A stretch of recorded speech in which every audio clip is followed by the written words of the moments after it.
It was a realm of unimaginable sorrow, and the colossal beast before her was a harbinger of the final apocalypse. The sky above was a shattered dome of bleeding obsidian, weeping ash upon a landscape of crushed bone. Kenza stood paralyzed as the cyclopean giant slowly turned its massive singular eye toward her trembling form. Its flesh resembled petrified wood fused with molten slag, radiating a heat that blistered her ethereal skin. This was Azog, the primordial Sheik, a relic of an era before the first breath of mankind. He belonged to the first ancients, a catastrophic race banished by the divine to this purgatory of nothingness. The creature let out a deafening, mournful bellow that shook the very foundations of the shattered realm. He began to lumber toward her, each colossal footstep sending tidal waves of gray dust into the stifling air. Pure primal terror overrode Kenza's paralysis, forcing her spectral legs to sprint across the desolate wasteland. The ground cracked beneath her, gaping fissures threatening to swallow her spirit into an even deeper void. The giant's shadow eclipsed the bleak horizon, his massive, deformed hand reaching down to snatch her from the dust.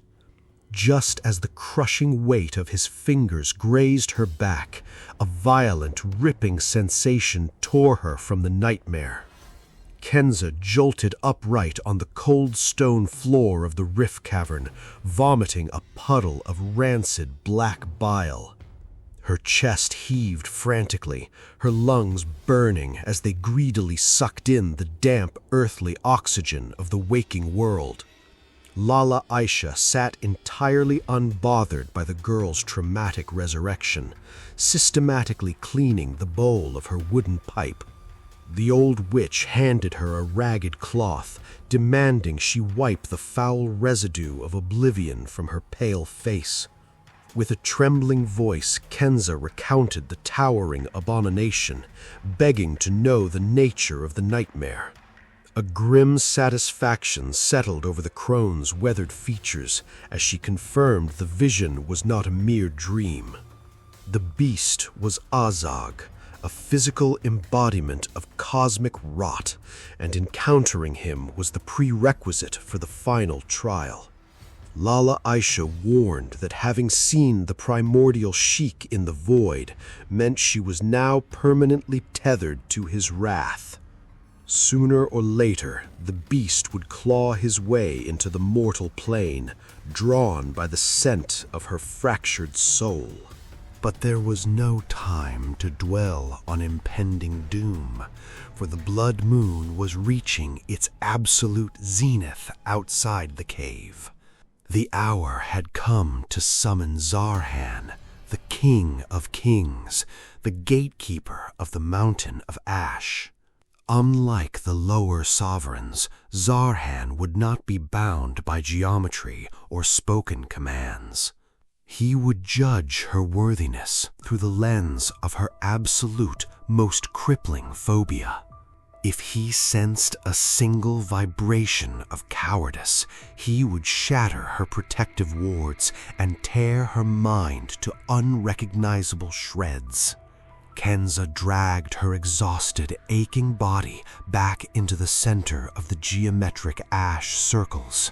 She fortified the perimeter with her own blood, slicing her palm and letting the crimson drops soak into the gray dust.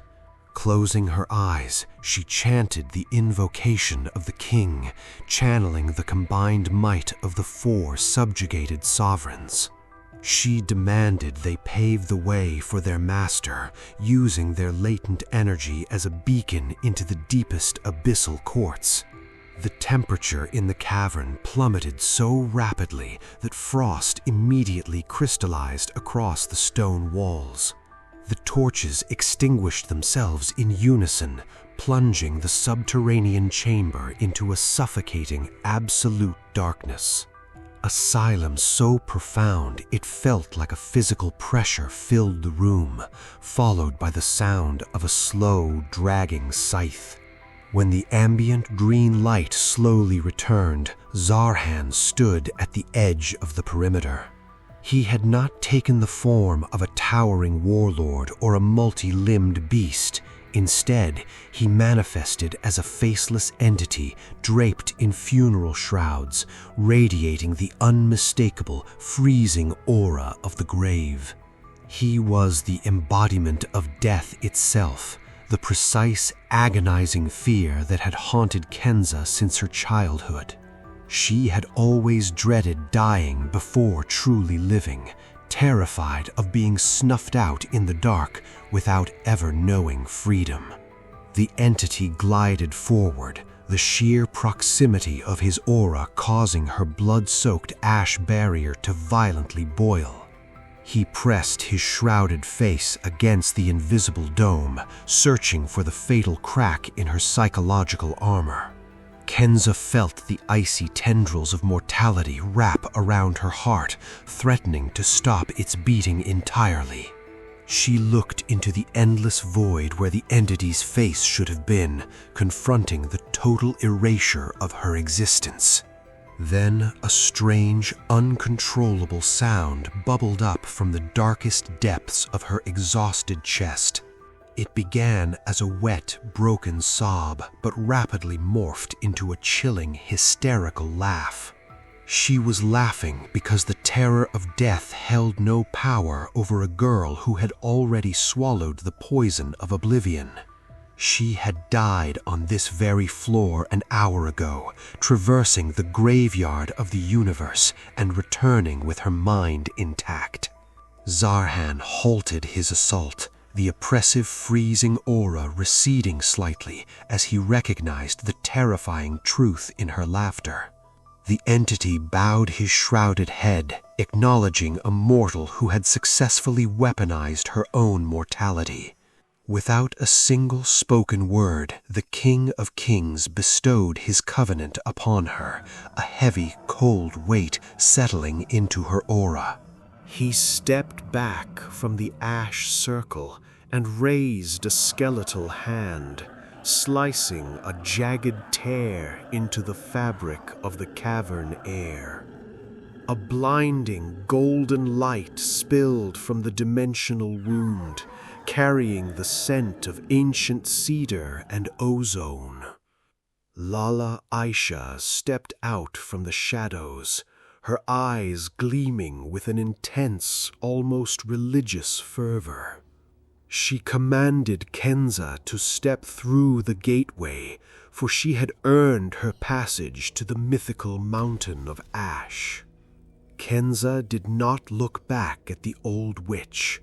She simply stepped forward, leaving the blood-stained cavern behind forever. The transition was violently disorienting, a sudden plunge through an ocean of blinding light and roaring winds. When her boots finally touched solid ground, the breath was immediately stolen from her lungs by the sheer scale of her surroundings. She stood at the base of a mountain so impossibly vast that its peak pierced the celestial atmosphere. This was Jabal Kaf, the anchor of the heavens, a place hidden from the arrogant, limited gaze of humanity. Surrounding the mountain was a primordial forest, its trees dwarfing the tallest monuments ever constructed by mortal hands. The canopy above was a vibrant, luminescent purple, pulsing with a chaotic, untamed magical resonance. Zerhan materialized beside her, his shrouded form contrasting sharply against the vibrant alien landscape. He gestured toward a gaping, jagged fissure in the base of the mountain, a colossal cave entrance breathing warm, spiced air. The King of Kings spoke directly into her mind, his voice a chorus of echoing whispers. He revealed that no mortal could survive the exterior ascent, for the skies above were patrolled by colossal predatory avians. The rocks would snatch any climbing intruder from the cliffside, dragging them into the stratosphere to be devoured. The only viable path to the Palace of Whispers lay through the subterranean labyrinth hidden within the mountain's core. Kenza followed the silent entity into the cavern, instantly swallowed by a maze of twisting crystalline tunnels. The walls glowed with a faint bioluminescent moss, illuminating the crushed bones of legendary magicians who had lost their way. The labyrinth was a psychological trap designed to loop eternally for those lacking the guidance of the King of Kings. They walked for what felt like fleeting minutes and agonizing decades simultaneously, time bending strangely in the deep earth. Finally, the narrow tunnel expanded violently into a breathtaking subterranean amphitheater. The floor was paved with flawless, polished marble, reflecting the light of enormous floating crystal clusters anchored to the ceiling. At the far end of the grand hall stood a pair of monumental doors, forged from a dark, indestructible celestial metal. The doors were intricately carved with the history of the cosmos, depicting the rise and fall of forgotten, monstrous deities. Kenza stepped forward, reaching out to push the grand gates open, eager to claim the ultimate knowledge waiting behind them. Zerhan raised a hand, stopping her inches from the cold metal, his psychic voice dripping with grave solemnity. He warned that neither he nor any of the four sovereigns possessed the authority to breach the Palace of Whispers. The wards upon the gates were forged in the era of the First Ancients, an age of magic far older than the Jinn. Only a being from that lost, corrupted epoch could manipulate the lock and grant a mortal entry. A chilling realization cascaded down Kenza's spine as the memories of the desolate wasteland flooded her mind. To open the doors, she would have to perform the most suicidal act known to the occult arts. She had to summon a Zog, the cyclopean abomination she had barely escaped in the realm of oblivion. The King of Kings confirmed her dread. This was the final, absolute barrier separating her from divine omniscience. There were no established protective circles for the First Ancients, no known talismans that could bind their apocalyptic fury. If she brought the primordial Sheik into this hall, she would be relying entirely on her own raw power to survive his wrath. Zerhan retreated to the edge of the amphitheater, observing her with an emotionless, expectant stillness. The weight of the decision crushed down on her shoulders. To turn back now was to die as a coward in the maze.